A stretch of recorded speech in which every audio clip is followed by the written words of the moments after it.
Hi, Deondra Melody. This is Darren. How's it going there? Fine, thank you.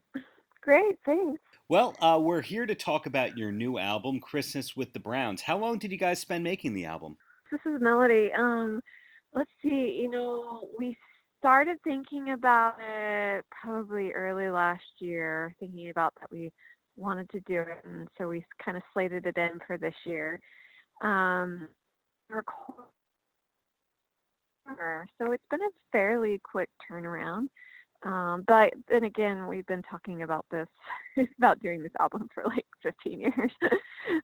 Our fans and audience members have always been asking for a holiday album, so figured it was high time to try it out this this year.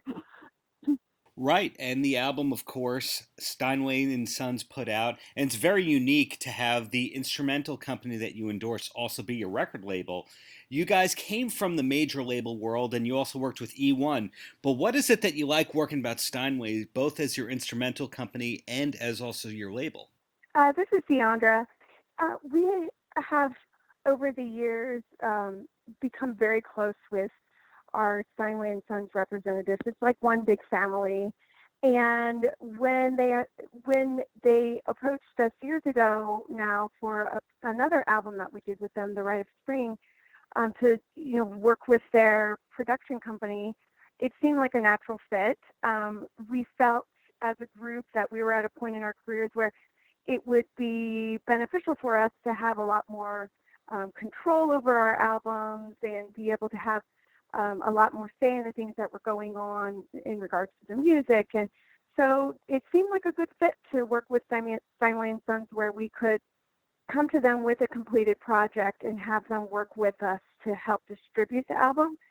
So this is our second album with the Steinway and Sons archive label, and it's a wonderful working relationship. It's always nice to know that um, we just contact them and they'll make sure pianos are there at the same time as making sure that they take good care of our work through the recording business. So it seems like they've done a really good job to make sure we're taken care of.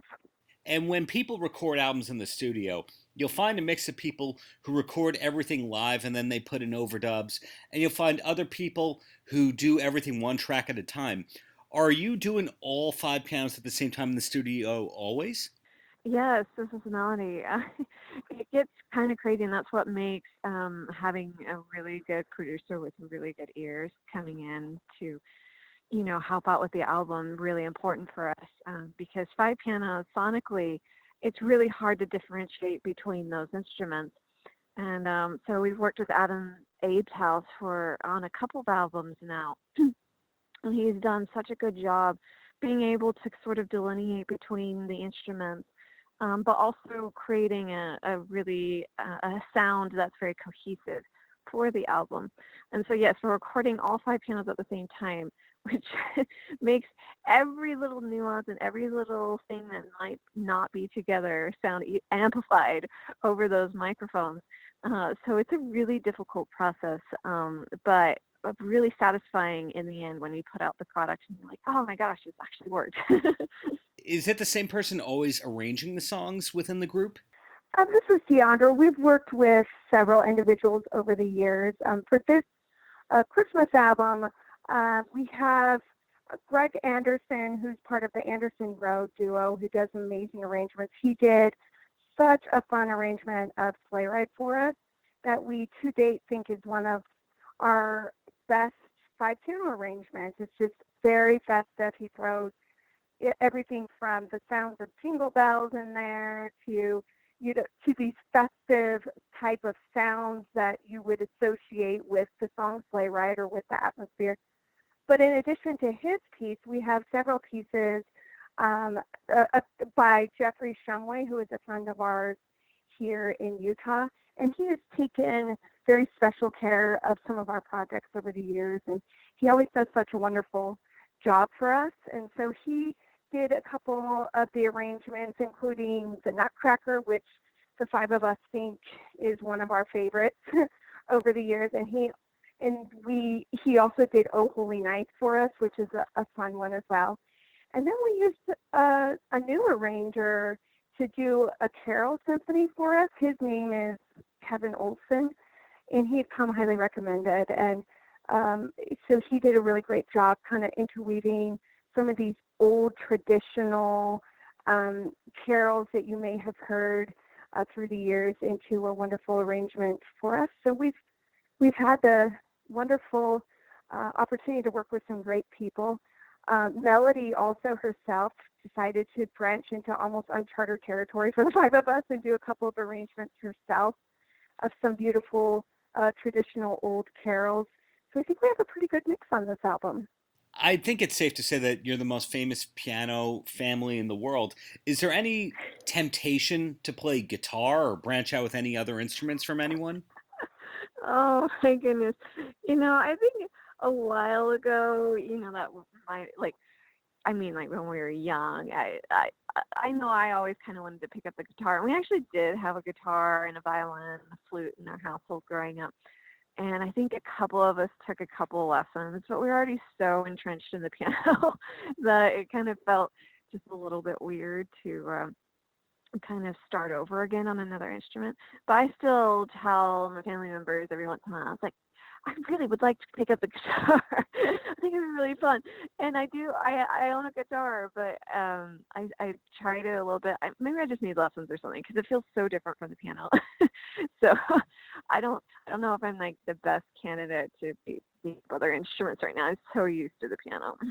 Are there any rock influences in what you do, or is classical everything? This is Deondra. We have a lot of influences, I think, in our music. We definitely have varied personal tastes in terms of what we listen to. Obviously, each of the five of us will listen to a lot of classical music, but we also listen to rock music and pop music and definitely jazz music. And so we take a lot of influence into our music. We feel like we're part of this social media generation where you get bits and pieces and tastes of all different types of music.